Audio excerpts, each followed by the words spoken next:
안녕하세요. 저는 돌싱이 된 지 이제 반년 정도 된 여자입니다. 제가 이런 곳에 사연을 보내게 될 줄은 몰랐지만 이혼을 경험하게 될 줄도 몰랐네요. 저는 어렸을 때부터 금술 좋은 부모님을 보면서 행복한 결혼 생활에 대한 로망이 가득했어요.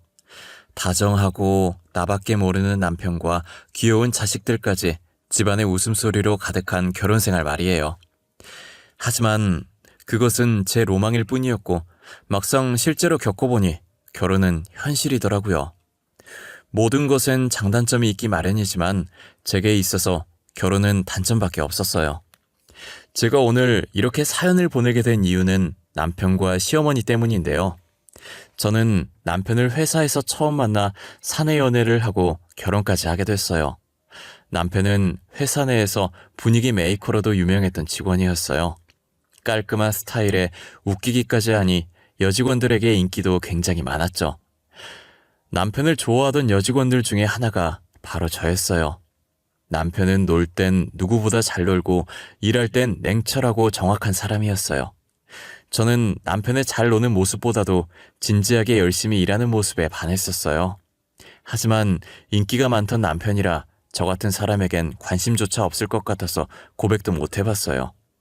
저보다 잘난 직원들도 남편에게 고백했다가 거절당했다는 얘기를 듣고 더 용기가 안 나는 거예요. 자신감이 바닥까지 떨어진 저는 이대로 남편을 포기해야겠다는 생각을 하고 있었죠. 그러다 중요한 프로젝트를 성공리에 끝마치고 직원들과 다 같이 회식을 하게 됐는데 남편이 많고 많은 자리 중에서 제 옆자리에 앉는 거예요. 여직원들은 부럽다는 듯 저를 쳐다봤고 저는 놀라서 남편을 쳐다봤어요. 남편이 저를 보고 싱긋 웃더니 앉아도 되냐고 묻길래 어리버리한 표정으로 고개를 끄덕였어요. 저는 잠깐 사이에 이게 꿈인지 생시인지 왜 많은 자리 중에 하필 내 옆자리였는지 그 웃음은 또 무슨 의미인지 오만 가지 생각이 다 들었어요. 거기다 술게임에서 제가 걸리면 본인이 흑기사를 자처해서 제 술을 대신 마시는 거예요.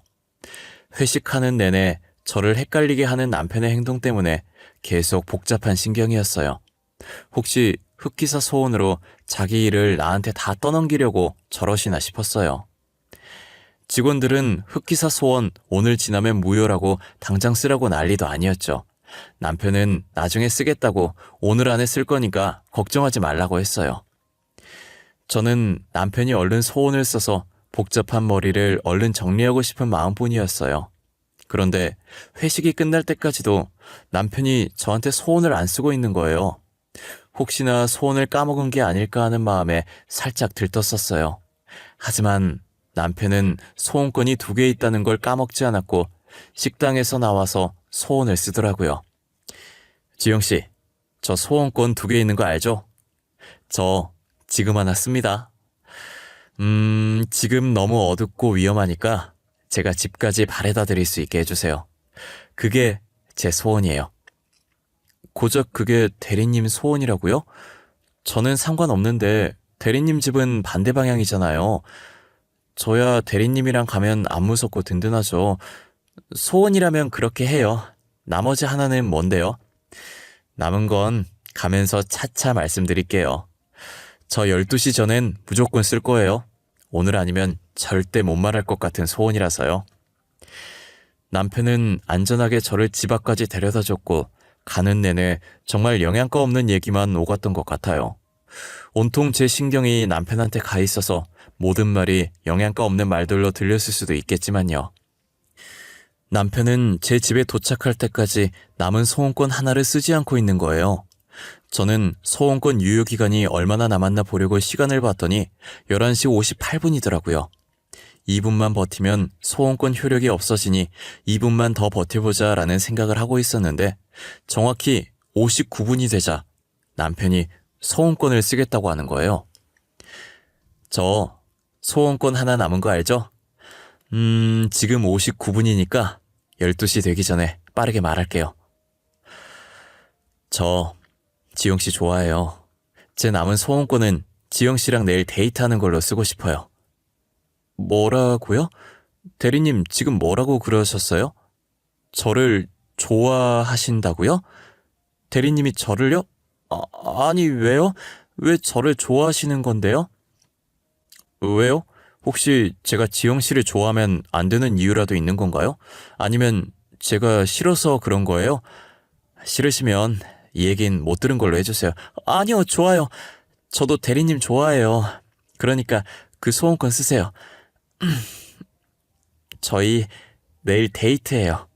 가고 싶은 곳 있으시면 문자로 남겨주시고 데려다 주셔서 감사합니다. 저는 갑작스러운 남편의 고백에 당황했고 제 반응으로 남편이 이상한 오해할까봐 횡설수설 좋아한다고 말해버리곤 너무 민망해서 급하게 인사한 뒤 집으로 들어가 버렸어요. 빠르게 방으로 들어와 침대 위에 누우니 심장이 미친 듯이 뛰기 시작하면서 머리가 멍해지더라고요. 방금 제가 들은 그 고백이 꿈은 아닐까 싶은 마음에 볼도 꼬집어 보고 허벅지도 쳐보고 난리였어요.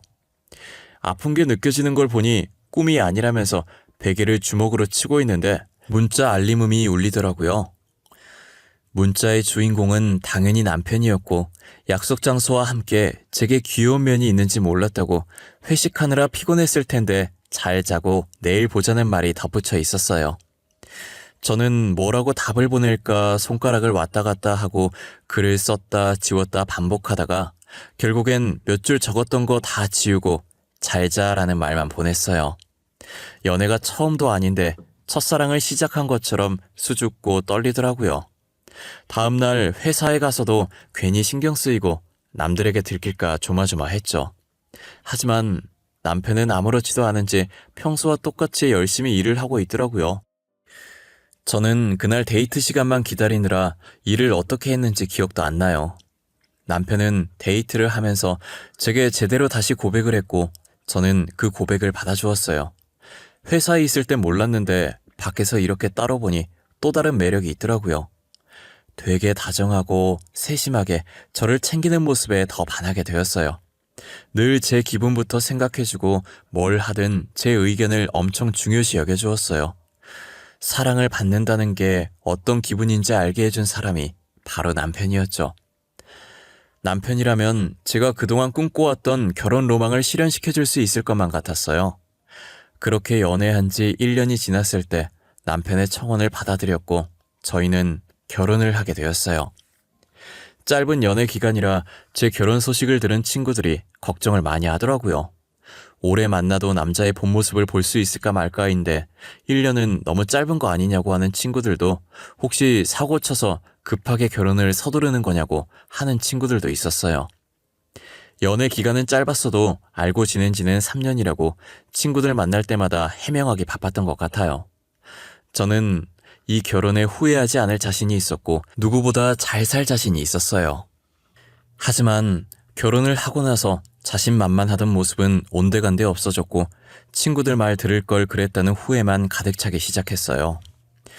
신혼여행을 갔다 와서 신혼집에 들어서는 순간부터는 제게 늘 다정했고 저의 의견을 존중해줬던 남편과 완전히 다른 모습을 한 남편이 존재했어요.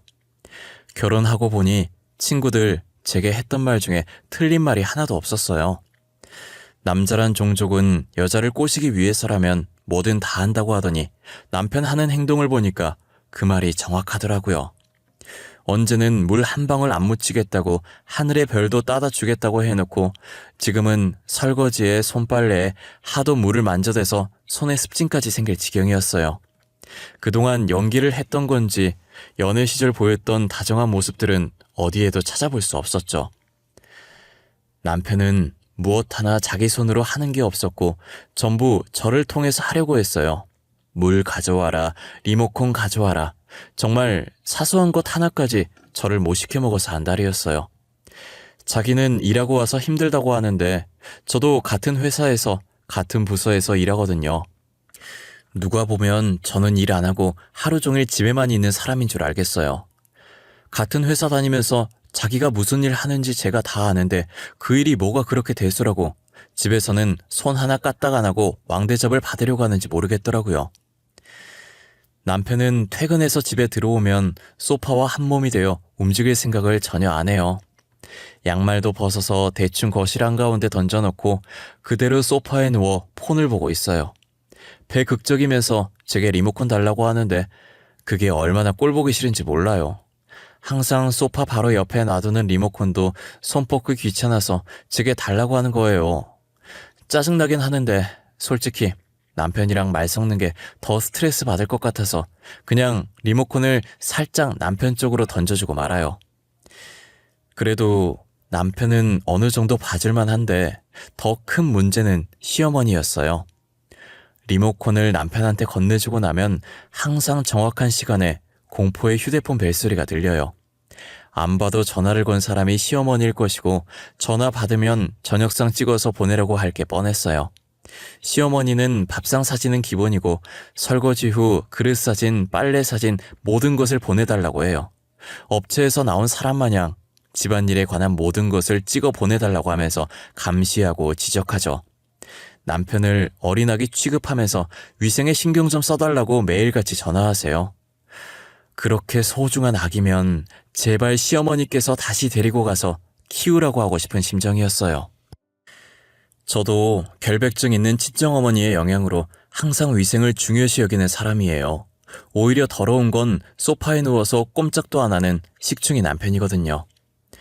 제발 저한테 하는 잔소리 반만이라도 남편한테 해줬으면 하는 바람이 컸어요. 자기 몸만 씻을 줄 알았지 아마 저희 남편보다 더러운 사람은 또 없을 거예요. 그나마 지 몸이라도 잘 씻어서 다행이라는 생각까지 들 정도였거든요.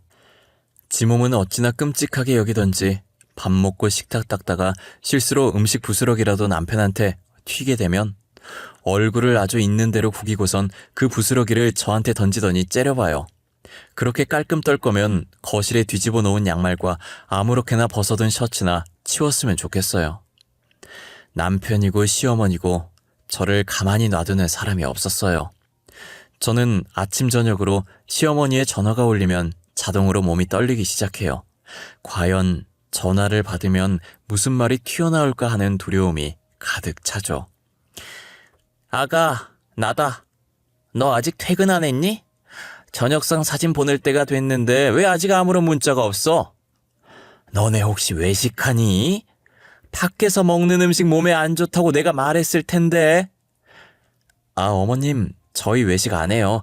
퇴근이 조금 늦어져서 이제 요리 시작했어요. 금방 차려서 사진 보내드릴게요. 10분만 기다려주세요. 너 유기농 음식들만 사서 만드는 거 맞지? 우리 애 입으로 들어갈 건데 신경 좀 써줬으면 좋겠네. 미안하지만 내가 이렇게 부탁 좀 하마.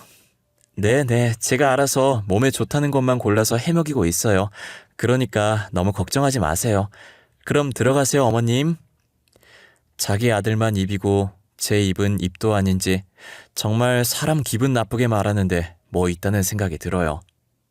시어머니와 전화를 끊고 나면 기분이 좋았던 적이 단 한 번도 없어요. 혹시 저런 말투들은 시자 붙은 사람들이 타고나는 재주 같은 건가요? 어디서 며느리 화나게 하는 강좌라도 따로 받는 것처럼 어쩜 하나같이 저런 말투가 나올까요? 그래도 시댁에서 합가를 안 하는 것만으로도 천만다행이라는 생각이 들었어요. 합가까지 했다면 하루 종일 시어머니 옆에서 잔소리를 얼마나 들었을지 상상만 해도 스트레스 받는 게 이 생활은 그나마 만족스러운 생활이었어요. 거실에 널브러진 남편 옷들을 볼 때마다 화가 나면 시어머니를 떠올려요. 시댁에 합가를 안 하는 것만으로도 그만큼 제게 위안이 됐거든요. 그렇게 하루하루를 버티고 지내고 있었는데 결혼한 지 2년째 되던 해 시댁에 들어가게 된 거예요. 저는 신혼집이 경매로 넘어갔다는 우편물을 받고서야 남편이 무슨 일을 벌이고 있었는지 알게 됐어요. 남편은 돈도 없으면서 자신의 친구와 같이 사업을 하겠다고 저희 집을 담보로 대출을 받은 거예요. 친구가 돈 주면 자기가 알아서 다 하겠다고 해서 믿고 줬는데 돈을 받자마자 그대로 날라버린 거죠. 남편은 대출받은 돈을 갚지 못했고 신혼집은 그대로 경매로 넘어가게 됐어요. 혼자 사는 집도 아니면서 왜 혼자 독단적으로 행동을 하는지 이해가 안 가더라고요. 심지어 신혼집 살 때도 남편이 모아둔 돈이 별로 없어서 거의 제 돈으로 냈었거든요. 그런 집을 왜 제 의견 하나도 안 묻고 저런 짓을 벌였는지 진짜 화가 났어요. 당신 이거 뭐야? 우리 집이 왜 경매로 넘어가? 당신 도대체 뭐하고 다닌 거야? 왜 나랑 상의도 없이... 우리 집을 담보로 대출을 받은 거야. 사업 좀 해보려고 그랬다, 왜? 다 우리 가족을 위해서 그랬던 거야. 돈 많이 벌어서 남의 월급 받는 거 말고 나도 누군가한테 월급 주는 사람이 되고 싶었다고. 지금 당신이 뭘 잘했다고 소리를 질러? 사업도 잘 모르는 사람이 왜 그런 짓을 벌인 거야, 내가 이 우편물 안 받으면 영원히 말 안 하려고 했어? 그래? 말하려고 했어. 말하려고 했다고. 난 단지 친구가 알아서 다 해주겠다는 말에 믿고 그런 거라고. 에이, 나라고 이렇게 될 줄 알았겠어? 나도 피해자야. 나도 피해자라고. 나한텐 당신이 가해자야. 알아? 이제 우리 집 어떡할 거야? 당장 다음 주까지 집 빼라는데 어떡할 거냐고. 우리 당장 갈 곳도 없어. 갈 곳이 왜 없어? 우리 집 가면 되잖아. 우리 엄마가 받아줄 거야. 엄마한테는 내가 말할게. 우리 잠깐만 본가 들어가 있자, 이런 사연으로 지옥 같은 저의 시댁살이가 시작됐고 남편은 웃고 저는 울었어요. 별다른 방법이 없으니 정말 울며 겨자 먹기로 시댁에 들어가게 됐어요. 제가 시댁에 가서 좀 놀랐던 게 이제껏 시아버지께서 안 계신 줄 알았어요. 상견례 때나 결혼식 때도 못 봤고 따로 시아버지 언급이 없어서 돌아가셨거나 이혼하신 줄만 알았어요. 그런데 아무런 언급이 없던 시아버지께서 떡하니 시댁에 계시더라고요. 다만 몸이 불편하신 건지 안방에서 계속 누워 계시기만 했어요. 알고 보니 시아버지께서 예전에 사고를 크게 당하셔서 한동안 의식이 없으셨는데 다행히 오랜 시간 뒤에 의식을 겨우 차리셨고 안타깝게 식물인간 상태가 되었다고 하더라고요. 병원에서 계속 모시다가 얼마 전에 집에서 간병하기 시작했다고 들었어요. 간병하시는 분이 따로 있나 했는데 시어머니께서 직접 시아버지를 간병하시더라고요. 시어머니 성격으로 봐서 아픈 시아버지를 제대로 안 보살피고 못살게 괴롭힐 것 같았어요. 하지만 제 생각을 완전히 뒤엎고 시아버지를 엄청 정성스럽게 보살피시더라고요. 계속 누워있으면 욕창 걸리기 십상이라 조그만 몸과 가녀린 팔로 익숙한 듯 시아버지를 요리조리 돌려가면서 욕창에 걸리지 않게 관리를 하셨어요. 그리고 수시로 물수건을 들고 와 시아버지 몸 구석구석 꼼꼼히 닦아주셨죠. 시어머니 혼자서는 힘들어 보여서 제가 도와드리겠다고 했지만 거절하시더라고요. 이제껏 몇 년간 혼자 잘해왔다고, 그리고 계속 자신이 하다가 다른 사람이 하면 익숙했던 손길이 아니라서 시아버지께서 불편해할 것이라면서요. 저는 시어머니를 다시 보게 됐고 그동안 미웠었지만 이런 면에서는 조금 존경하게 됐어요. 하지만 그건 그거고 시댁살이는 어마무시하더라고요. 집에 환자까지 있으니 집안일 가지고 잔소리를 평소보다 배로 하셨어요. 시아버지를 보니 저도 시어머니가 왜 이렇게까지 하는지 이해가 가긴 했어요. 그치만 모든 일들이 제 몫이 된 게 불만이었어요. 지금이 조선시대도 아니고 저는 여전히 손빨래를 해야 했고 청소도 청소기가 아닌 제가 직접 빗자루와 쓰레받기로 청소해요. 아마 요즘 시대에 저처럼 기계의 도움 없이 모든 것을 직접 하는 집은 또 없을 거예요. 거기다 남편은 시어머니 믿고 그러는 건지 합가를 한 뒤로 더 자기 마음대로 살기 시작했어요. 친구 만나서 늦게 오는 건 기본이었고 이젠 외박도 잦아졌어요. 술 먹고 늦게 들어오는 날이면 자고 있는 저를 깨워 라면 끓여달라는 둥, 밥 차려달라는 둥 괴롭혔죠. 알아서 끓여 먹으라고 했더니 쿵쾅거리면서 거실로 나가서는 라면을 봉지째로 들고 와 제 면전에 던지면서 끓이라고 발악을 하더라고요. 제가 반응을 안 하면 자기 무시하냐고 화장대에 있는 물건들을 바닥에 집어던지곤 했어요. 한 번 해주는 버릇이 들면 계속 해줘야 해서 저는 끝까지 끓여주지 않고 버텼어요. 그랬더니 갑자기 제 머리채를 잡고 흔드는데 그래도 분이 안 풀리는지 그대로 제 머리채를 잡아 올려 누워있던 저를 일으키는 거예요. 제가 놓으라고 소리 지르자 시끄럽다며 뺨을 내리치더라고요. 이런 대우를 받으면서까지 살아야 하나 싶어서 있는 힘껏 남편을 밀었고 저는 방 안에 있던 모든 물건을 바닥에 던졌어요. 그리고 침대 위에 있던 라면을 똑같이 남편 면전에 던지고 거실도 개판으로 만들고 친정으로 도망왔어요.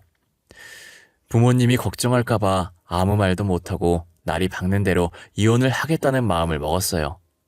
이왕 이혼하기로 마음먹은 거 남편에게 하고 싶었던 얘기를 문자로 싹 다 했어요. 남편의 행실과 시어머니의 시집살이 때문에 이혼하겠다고요. 다음 날 제가 간만에 단잠을 자고 있었는데 남편이 친정으로 찾아와서 용서를 빌더라고요. 자존심도 센 사람이 무릎까지 꿇고 그러고 있으니 마음이 약해져서 다시 집으로 돌아갔어요. 남편은 집에 와서도 계속 미안하다고 했고 시어머니도 옆에서 미안하다고 했죠. 여보, 그동안 내가 잘못했어. 나 당신 그렇게 나가고 진짜 반성 많이 했어.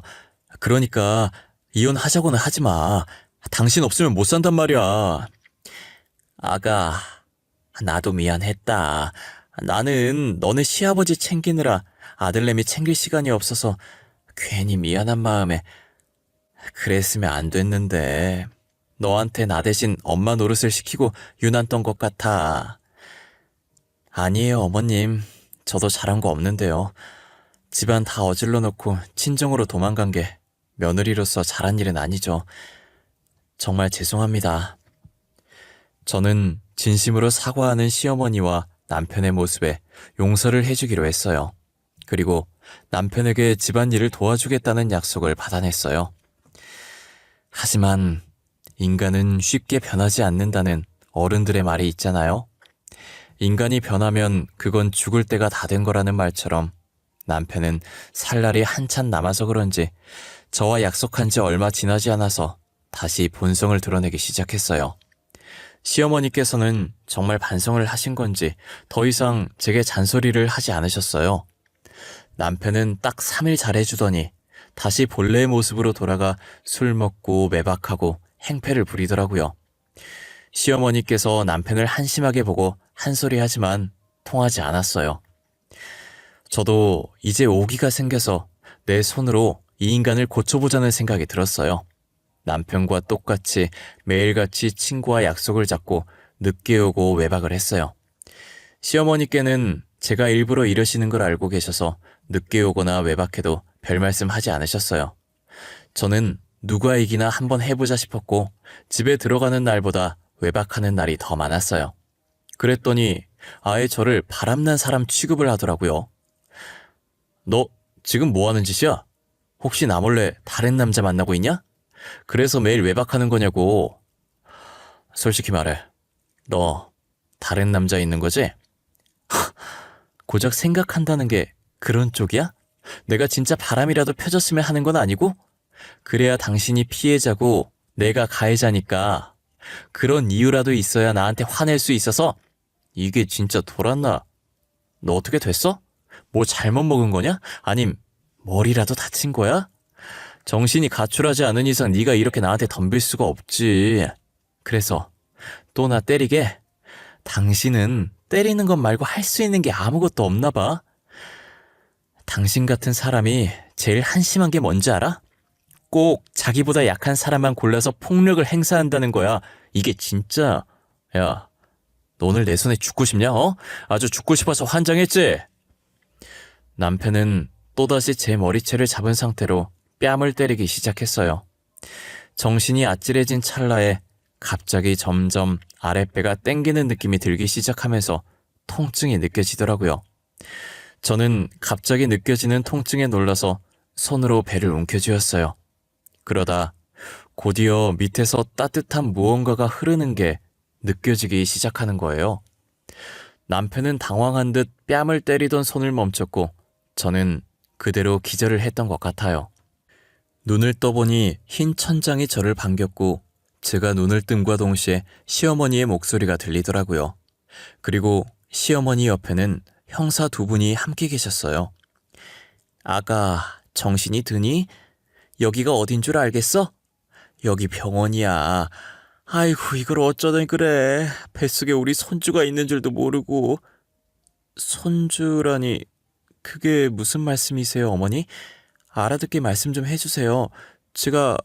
그리고 병원에 왜, 어머님 옆에 형사님들은 또 뭐고요? 네 뱃속에 우리 핏줄이 있었다더라. 그런데 유산해서 아까 수술했어. 그리고 형사님들은 내가 불렀어. 우리 아들 신고하려고. 너가 당했던 거 이 사람들한테 말하면 돼. 제 뱃속에 아기가 있었다고요?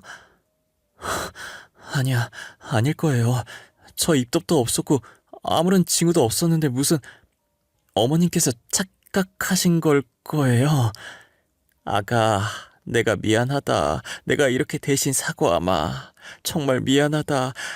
우리 아들이지만 나도 도저히 참을 수가 없구나. 시어머니의 말에 의하면 제 뱃속엔 빛을 보지도 못한, 아니 엄마인 제가 알아보지도 못한 아이가 있었고 남편으로 인해 소중한 제 아이를 잃고 말았다는 거예요. 저는 상황을 인지한 후 이불을 손으로 움켜쥐고 몸을 부들거리며 소리를 질렀어요. 그래도 분이 풀리지 않아 침대의 협탑에 있던 화분을 벽에다 던져버렸어요. 시어머니는 저를 안고 미안하다고 진정하라고 등을 토닥거리셨죠.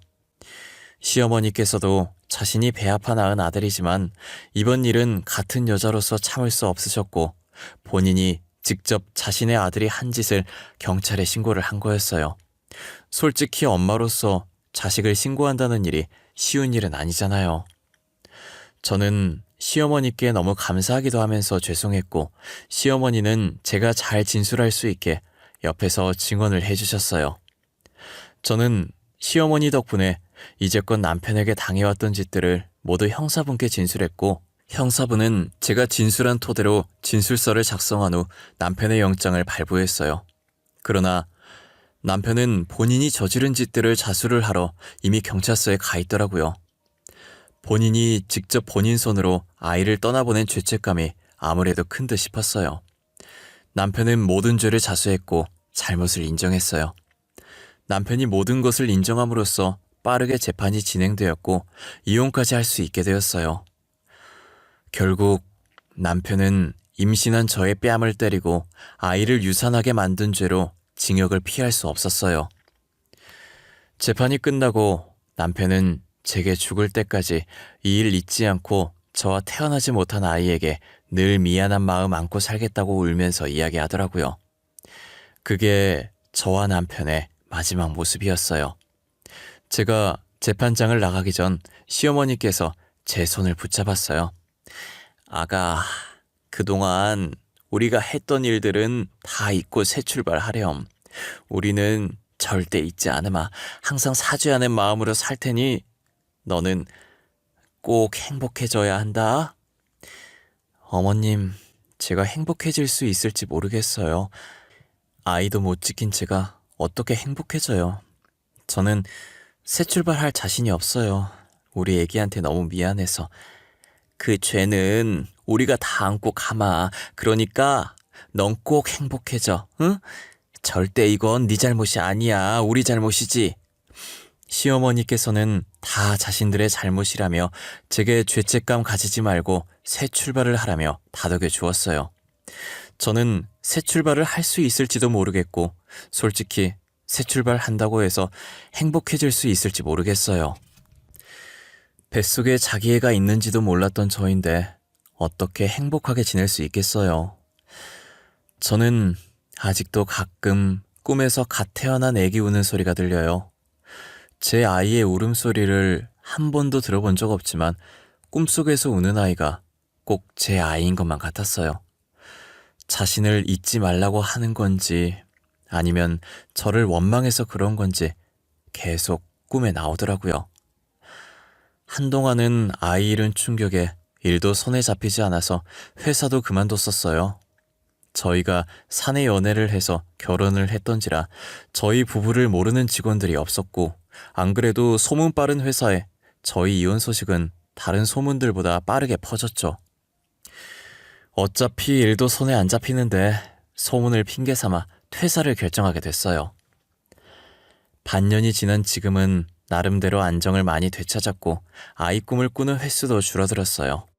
새 출발할 자신도 용기도 나지 않아 집에서 누워만 있었는데 이렇게 있다간 정말 죽을 것 같더라고요. 그래서 뭐라도 해보려고 시댁에서 받은 위자료와 퇴직금으로 정말 조그만 공방을 하나 차렸어요. 평소에 액세서리를 좋아했던 저라 액세서리 공방을 만들어서 일주일에 한 번 클래스를 열었어요. 클래스를 통해 여러 사람을 만나다 보니 저도 그분들의 기운을 받고 힘을 낼 수 있겠더라고요. 저의 정신력이 완전히 회복된 건 아니지만 좋은 분들을 많이 만나 일상생활을 할 수 있을 정도는 되었어요. 그래도 가끔씩 불쑥불쑥 아픈 기억들이 떠오르곤 했지만 예전만큼 힘들진 않답니다. 저는 그것만으로도 만족하고 살려고 합니다. 완전히 잊는 것도 저희 아이에게 미안한 일이니까요. 제 이야기는 여기서 마쳐볼까 해요. 여러분들도 저와 같은 아픈 과거 있으시다면 훌훌 털고 일어나셨으면 좋겠어요. 경험을 해보니 계속 가지고 있어봤자 좋을 건 하나도 없더라고요. 그러니 좋은 기억은 오래 간직하고 아픈 기억은 빨리 잊으셨으면 좋겠어요. 지금까지 제 이야기 들어주셔서 감사하고 늘 건강하시길 바랄게요.